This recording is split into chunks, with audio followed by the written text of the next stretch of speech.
हमारी संस्कृति, हमारे संस्कार सदा रहें हमारे साथ। सब्सक्राइब करें तिलक। भीमसेन, गदा युद्ध में नाभि से नीचे प्रहार नहीं करना है, ये सिद्धांत जानते हुए भी तुमने दुर्योधन की जांघों पर प्रहार कैसे किया? इस भीम को इसके पाप का दंड दिए बिना मैं नहीं रुकूंगा कन्हैया। इसने अधर्म किया है, अन्याय किया है। नहीं, भीम भैया ने कोई अधर्म नहीं किया है, कोई अन्याय नहीं किया है, कोई पाप नहीं किया है। कन्हैया, भीम भैया ने केवल अपनी प्रतिज्ञा की पूर्ति की है जो उन्होंने उस द्यूत सभा में ली थी। तभी यही दुर्योधन ने द्रौपदी का अपमान करते हुए उसे अपनी जांग दिखाकर अपनी गोद में बैठने को कहा था।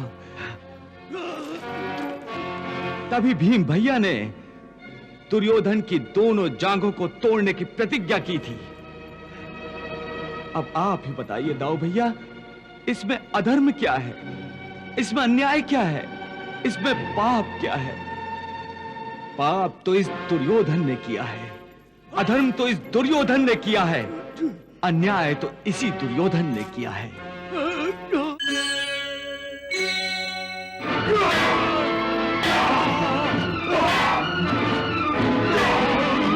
द्वारकाधीश, दाऊ भैया आ रहे हैं। मधुसूदन, दाऊ भैया।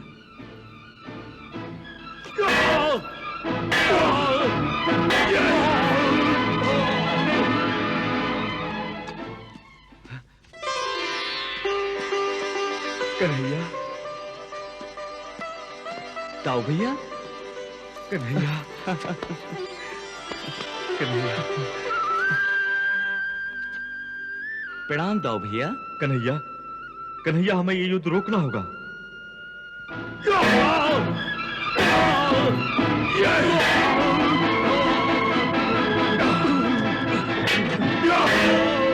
कन्हैया, मेरे एक शिष्य से मेरे दूसरे शिष्य का वध मुझसे नहीं देखा जाएगा, और कौरव पुत्रों में दुर्योधन अकेला ही तो बच गया है। अकेले दुर्योधन के पांडव द्वेष के कारण ही तो यह महायुद्ध शुरू हुआ है। अकेले दुर्योधन के कारण ही तो कुरुकुल का महाविनाश हुआ है। परंतु कन्हैया, उनका संपूर्ण विनाश तो हम रोक सकते हैं ना? कन्हैया, यदि मैं आदेश दूं तो दुर्योधन मेरी अवज्ञा नहीं करेगा, और युधिष्ठिर भी मेरी आज्ञा का पालन अवश्य करेगा। दाऊ भैया, परंतु वरंतु कुछ नहीं कन्हैया, मैं अभी ये युद्ध रोकने जा रहा हूं। दाऊ भैया, अरे सुनिए दाऊ भैया।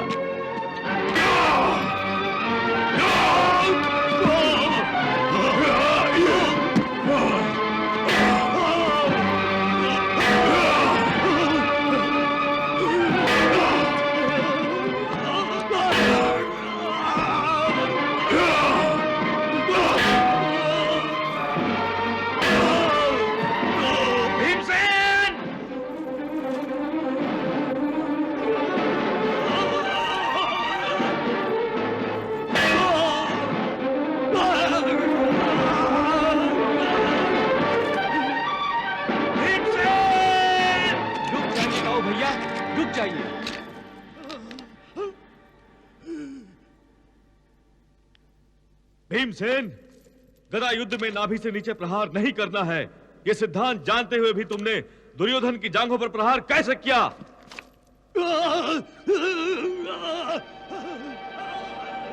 ये तुमने मेरा, अपने गुरु का अपमान किया है, गदा विद्या का अपमान किया है। धिक्कार है तुम पर।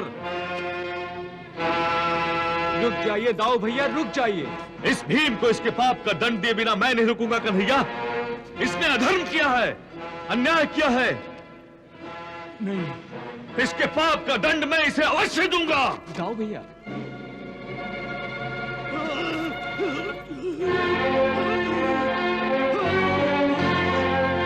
ये आप कैसी बातें कर रहे हैं दाऊ भैया? भीम भैया ने कोई अधर्म नहीं किया है, कोई अन्याय नहीं किया है, कोई पाप नहीं किया है। कन्हैया, हाँ दाऊ भैया, क्या अपनी प्रतिज्ञा की पूर्ति करना कोई पाप है, अधर्म है? भीम भैया ने केवल अपनी प्रतिज्ञा की पूर्ति की है जो उन्होंने उस द्यूत सभा में ली थी। तभी यही दुर्योधन ने द्रौपदी का अपमान करते हुए उसे अपनी जांग दिखाकर अपनी गोद में बैठने को कहा था।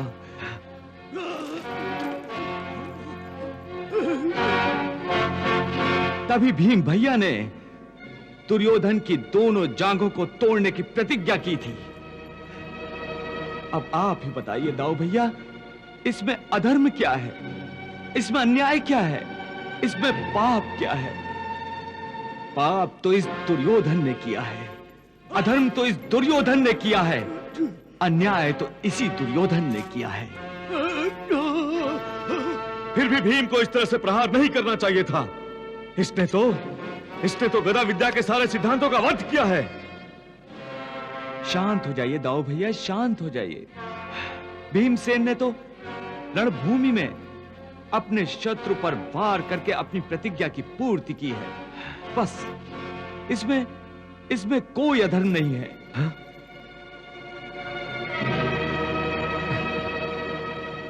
हाँ दाऊ भैया, धर्म के मार्ग पर चलने वाला प्रत्येक मनुष्य हमारा अपना है।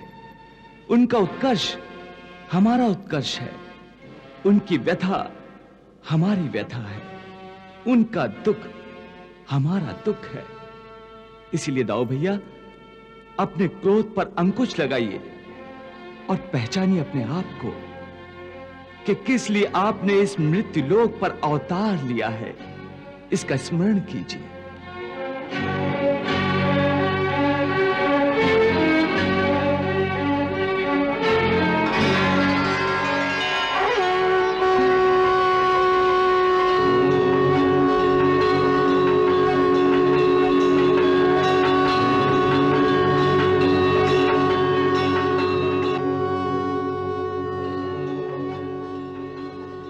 हम तो अधर्म और अधर्मियों का विनाश करने और धर्म की पुनः स्थापना करने इस मृत्यु लोक पर अवतरित हुए हैं।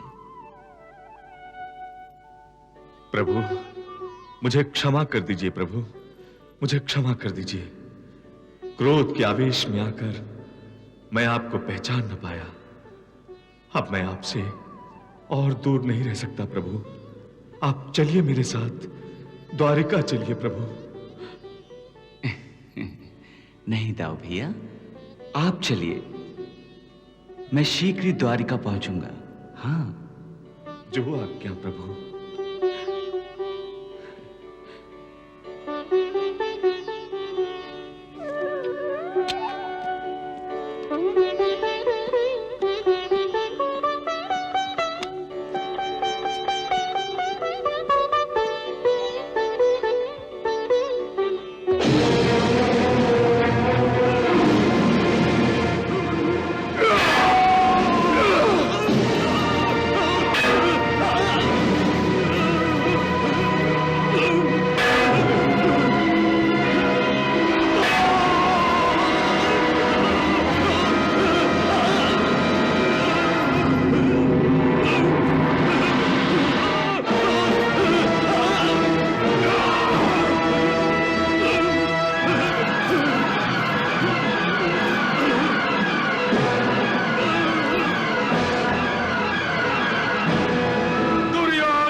महाराज, मेरा दुर्योधन मारा गया,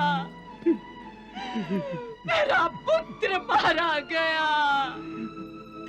मेरे 100 पुत्रों को कुरुक्षेत्र की धरती ने निगल लिया, मेरी कोख को सूनी कर दिया, मेरी ममता को उजाड़ दिया। दुर्योधन के साथ ही मेरा सब कुछ लुट गया, हमारा सब कुछ लुट गया।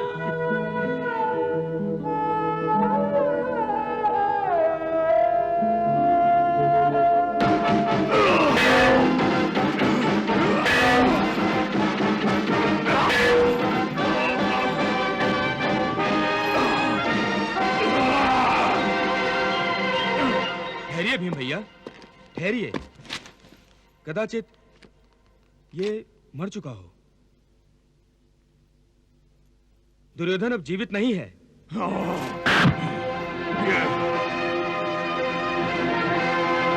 ये मर चुका है। दुर्योधन मर चुका है। दुर्योधन का वध हो गया। हम ये युद्ध जीत गए। विजयी हो गए। दुर्योधन का वध हो गया। हम विजयी हो गए।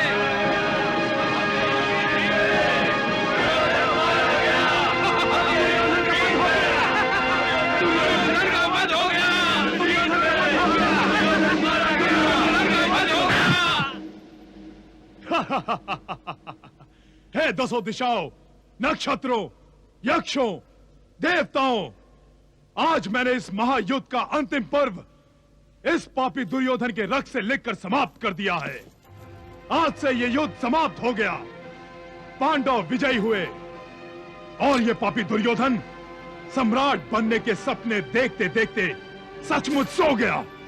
हमेशा के लिए मृत्यु की नींद सो गया। हाँ भैया, हाँ, परंतु हमारा उद्देश्य तो दुर्योधन का वध करना था, सो हमने कर दिया।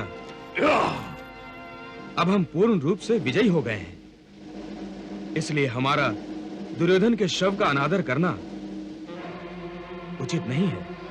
अर्जुन, इस समय तुम मेरे आनंद में विघ्न नहीं डालो। इस पापी दुर्योधन ने सदा ही मेरी आत्मा को पीड़ित किया है, इसलिए आज मुझे इसके शरीर को, इसकी आत्मा को पीड़ित करने में बड़ा आनंद आ रहा है।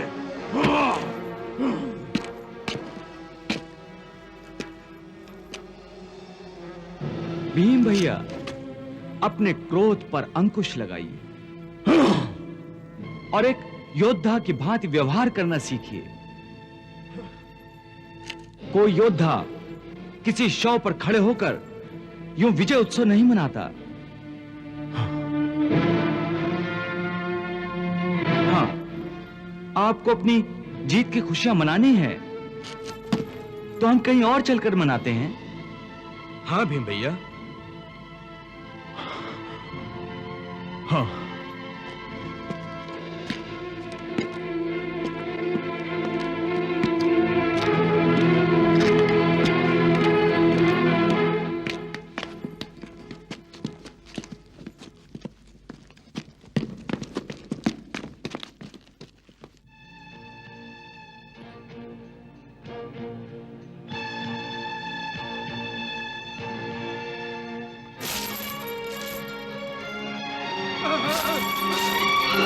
Ah!